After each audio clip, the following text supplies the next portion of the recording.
ఏరా గోపి, పనైపోయిందా? వెంటనే వచ్చేసావు. పెద్దన్నా, వాసు రాణి కనిపించట్లేదేంటి? ఎక్కడికెళ్లారు? వాసు వాడి జాబ్ విషయం ఏదో మాట్లాడాలని వెళ్ళాడు. రాణి చదువుకోవాలంటే మీ నాన్న తీసుకెళ్ళాడు. అలాగా? సరేలే, రండి అందరం టిఫిన్ చేద్దాం. రా బావా. ఏంటి ఇంకా బదులు రాలేదు? SMS చూసుంటే బదులు వచ్చేదే. అసలు చూసిందా లేదా? ఏం చేస్తున్నావా వెర్రిదానా? సరే, ఇంకోసారి పంపిద్దాం.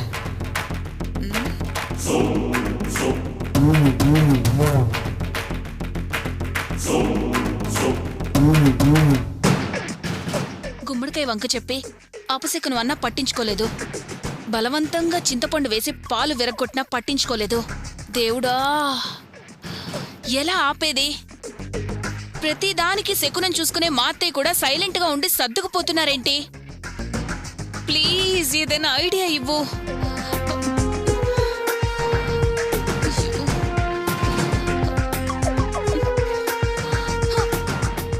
ఇదేంటిది? బదులిస్తుంది కదా అని SMS పంపిస్తే బదులు ఇవ్వదు. ఏంటి సమాధానం ఇవ్వదు? నాకేం మాట పెగిలి చావట్లేదు, ఇదేం బదులు ఇవ్వట్లేదు. ఏంటి టెన్షన్? అసలు దీని బుర్రుందా? ఈ నంబర్కి ఫోన్ చేసి విషయం తెలుసుకోవచ్చు కదా. అబ్బా, ఏంటి టెన్షన్?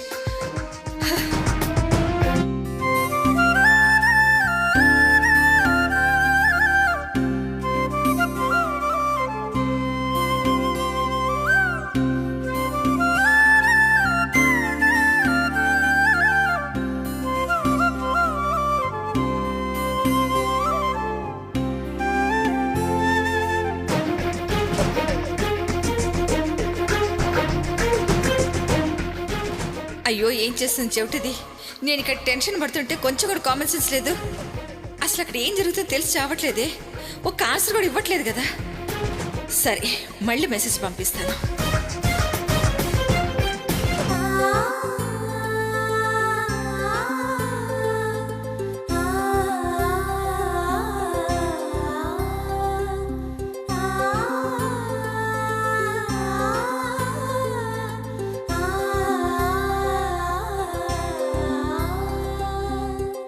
అయ్యో, నాకు పిచ్చెక్కేలాగుందే. సమాధానం ఇవ్వదేంటి? అసలు అక్కడ ఏం చేస్తుంది అది? ఓసే జయంతి. సరే, లాస్ట్ అండ్ ఫైనల్, నేను ఫోన్ చేసి చూస్తాను.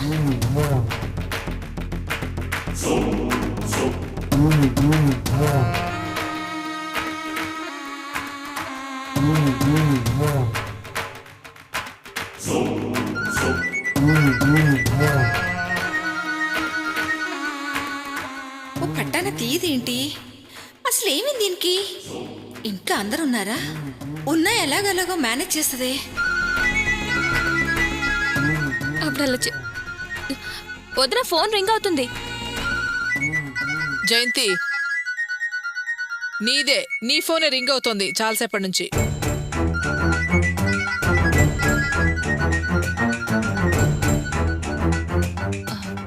ఒక్క నిమిషం మాట్లాడొస్తాను.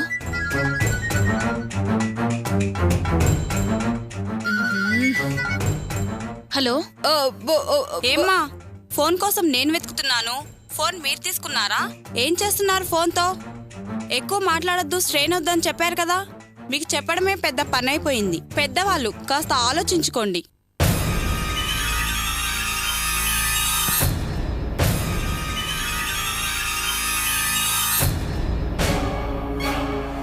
అమ్మా ఏదో చెప్పడానికి ట్రై చేస్తోంది. ఏదో మెసేజ్ వచ్చినట్టుంది.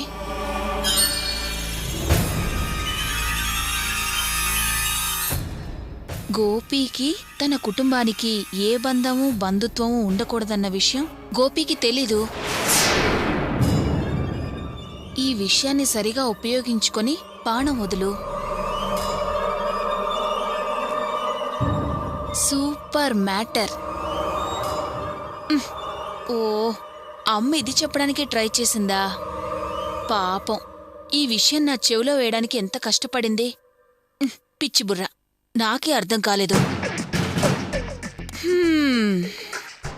థ్యాంక్స్ అమ్మా. ఇప్పుడు చేస్తా వీళ్ళ పాలు అబాసు పాలు చూపిస్తా.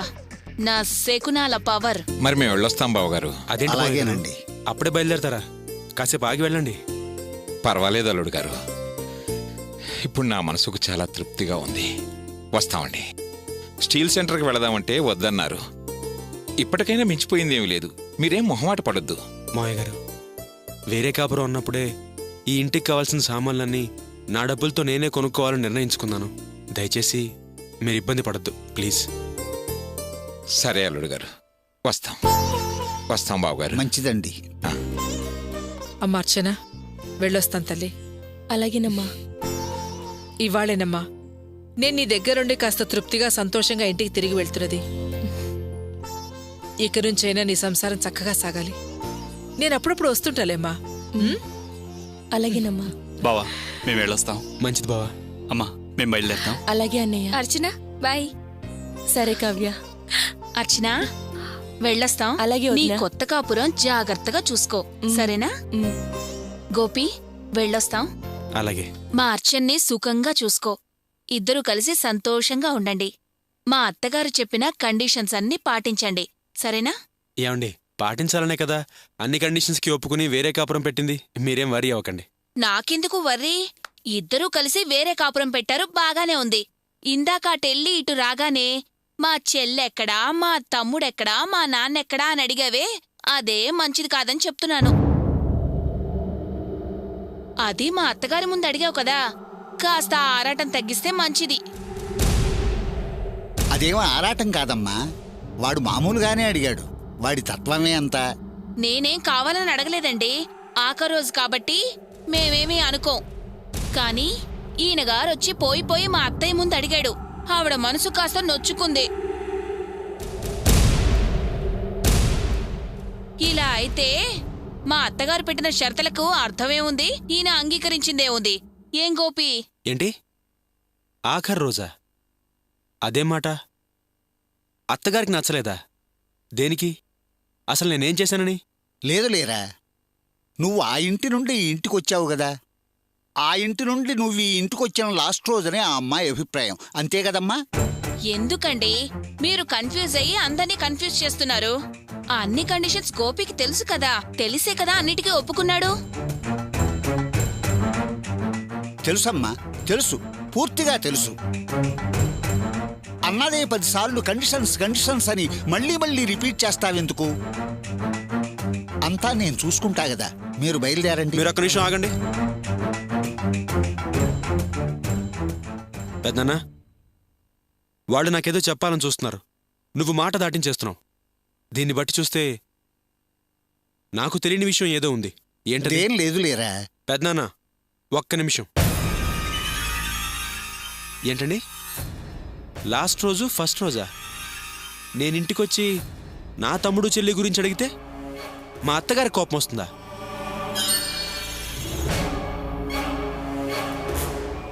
ఇది చాలా వింతగా ఉంది. అంటే నేను మా వాళ్ళ గురించి అడగకూడదా? నాకేం అర్థం కావట్లేదు. అందులో తప్పేంటి? ఏంటి గోపి, అన్నీ తెలిసి కూడా ఏమీ తెలియనట్టు మాట్లాడుతున్నావు? అసలు మా అత్తగారు పెట్టిన కండిషన్స్ ఏంటి? నువ్వు వేరే కాపురం పెట్టిన మరుక్షణం నుంచి మీ ఇంటికి నీకు ఎటువంటి సంబంధ బాంధవ్యాలు ఉండకూడదు అని, అవునా? నీ సంపాదనలోంచి చిల్లి గవ్వ కూడా నీ కుటుంబానికి ఇవ్వకూడదు అని, అవునా? ఆ ఇంటి మీద కాకి మీ ఇంటి మీద వాలకూడదు అని, అంతేగా? ఈ కండిషన్స్ అన్నిటికీ మీరు ఎస్ అన్నాకే కదయ్యా ఈ ఇంట్లో పాలు పొంగించింది. మరి ఇప్పుడేంటి ఏమీ తెలియనట్టు మాట్లాడుతున్నావు? ఓ, మా అత్తగారిని ఆట పట్టించడానికే, ఆవిడ మనసు కష్టపెట్టడానికే కదా ఇలా మాట్లాడుతున్నావు? మొన్న కూడా అంతే. మా వారు రోడ్డు మీద కలిసినప్పుడు వాళ్ళ తమ్ముడికి చీటికి డబ్బులిచ్చాడు, పైగా వాళ్ళ చెల్లెలికి ఎగ్జామ్ ఫీజు కూడా కడుతున్నానని చెప్పాడంట. ఇదంతా కావాలనేనా? చూడబోతే నువ్విలా తెలిసి ఇలా చేస్తుంటే ఇంకా తెలియకుండా చాటుమాటుగా ఏం జరిగింది ఏం జరుగుతుందోనని మా అత్తగారు అనుకోరు? ఇక మీదట మీ కుటుంబంతో నువ్వు రాసుకుని పూసుకుని తిరిగితే మా అత్తయ్య పెట్టిన కండిషన్స్కి అర్థమేముంది చెప్పు? నువ్విదంతా చూడబోతే తెలియకుండా చేస్తున్నట్లేదు. తెలిసి తెలిసి కావాలనే చేస్తున్నట్టుంది. చూడండి, తెలిసి కావాలని చేయడానికి ఇలాంటి కండిషన్ ఒకటి ఉంది అని నిజంగా నాకు తెలీదు.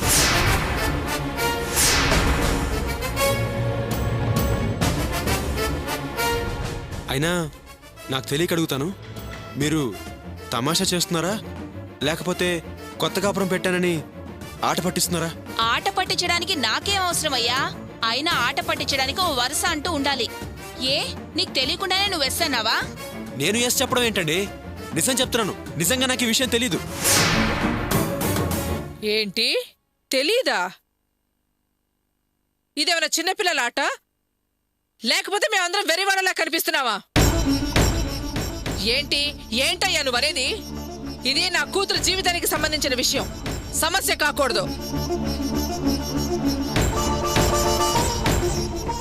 అందరం కలిసి ఒక మంచి నిర్ణయం తీసుకున్నావనుకుని, అన్ని విషయాలు నీకు తెలుసని నువ్వు ఒప్పుకున్నావని, ఇన్ని ఏర్పాట్లు చేసుకుని సంతోషంగా ఇది కాపురం చేసుకుంటుందని, దాని జీవితానికి మంచి రోజులు వచ్చాయని సంబరపడ్డాను. దాన్ని దిగబెట్టిపోదామనుకునే సమయంలో ఇప్పుడు నువ్వు ఏమీ తెలీదు అంటే ఏమిటర్థం?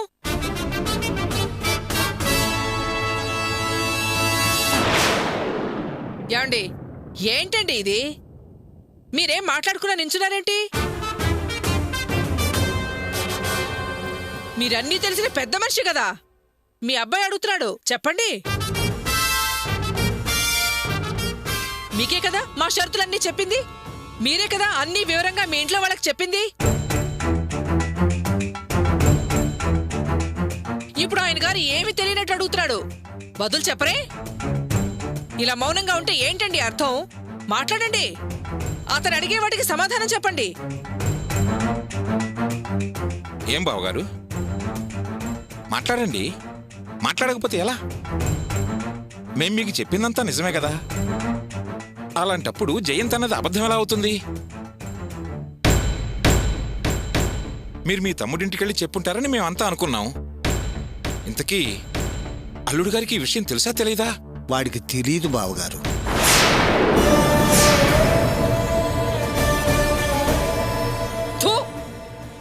చౌకబురు ఎంత చల్లగా చెప్తున్నారు. ఏం కుటుంబం? అబద్ధాలాడడానికి ఓ హద్దుండాలి, కాస్తైనా బుద్ధుండాలి. అన్ని అబద్ధాలేనా? పెళ్లికి ముందు నా దగ్గర అబద్ధం చెప్పారు, ఇంకా ఎవరెవరి దగ్గర ఎన్ని అబద్ధాలు చెప్పారో. ఇన్ని అబద్ధాలాడటం ఒక సంస్కారవంతమైన కుటుంబం యొక్క లక్షణమేనా? ఇలాంటి అబద్ధాల కోర్ల ఇంట్లో నా కూతురు సంసారం చేయాల్సి వస్తుందని ముందే తెలుసుంటే దీన్ని కడుపులో ఉండగానే చిదివేసేదాన్ని, లేకపోతే పుట్టగానే పీక పిసికేసి ఉండేదాన్ని. ఈయనకి అస్సలు బుద్ధి లేదు. ఎన్నిసార్లు దీని మొగుడిని పిలవండి, అసలు విషయం నేరుగా మాట్లాడదాం, పెట్టవలసిన షరతులన్నీ పెడదాం, ఒప్పుకుంటేనే కూతుర్ని కాపురానికి పంపిద్దామని నెత్తి నోరు బాదుకున్నాను. విన్నారా? లేదే. ఆహా వియ్యంకుడొచ్చాడు, వాళ్ళల్లో ఒక పెద్ద మనిషి వచ్చాడు అని నా నోరు మోయించారు. ఇప్పుడు జరిగేది చూస్తున్నారు కదా, మీరు నోరు తెరవండి. అమ్మా, నే చెప్పేది వినండి. ఆ రోజు నేను మీ ఇంటికి వచ్చినప్పుడు మీ కండిషన్స్ మా గోపి ఒప్పుకోడని తేల్చి చెప్పేశా. అందుకే గోపికి మీ కండిషన్స్ చెప్పే ధైర్యం లేక మౌనంగా ఏం చేయాలో తోచక కామ్గా ఉండిపోయా. తరువాత ఆ విషయమే మా తమ్ముడితో చెప్పాను. వాడు గోపీకి ఏం చెప్పాడో నాకు తెలీదు. కానీ మొన్న ఈ మధ్య గోపి ఇంటికొచ్చి, పెదనాన్న నేను వేరే కాపురం పెడుతున్నాను, అది ఈ ఇంట్లోనే, ఇక్కడే పాలు పొంగిస్తాను అని చెప్పినప్పుడు నాకు ఈ విషయం తెలిసింది. వెంటనే మా తమ్ముడిని అడగడానికి ఆ ఇంటికెళ్ళాను. దయచేసి వాళ్ళ దగ్గరికి వెళ్ళి ఈ నిజం చెప్పొద్దన్నయ్య. అలా వాడు నా కాళ్ళు పట్టుకుని ప్రాధేయపడుతుంటే ఏం చేయమంటారో చెప్పండి?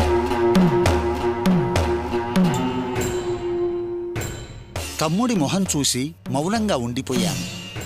గోపీకి అబద్ధం చెప్పకూడదురా అని లక్షల సార్లు చెప్పి పెంచిన వాణ్ణి. కానీ ఇప్పుడు ఈ అబద్ధానికి నేను బాధ్యత వహించి ముద్దాయిగా నిలబడ్డాను. నన్ను క్షమించరా గోపి, క్షమించు. క్షమించడానికి ఇదేమన్నా మామూలు విషయమా పెద్దనాన్న? జీవితాలకి సంబంధించిన విషయం.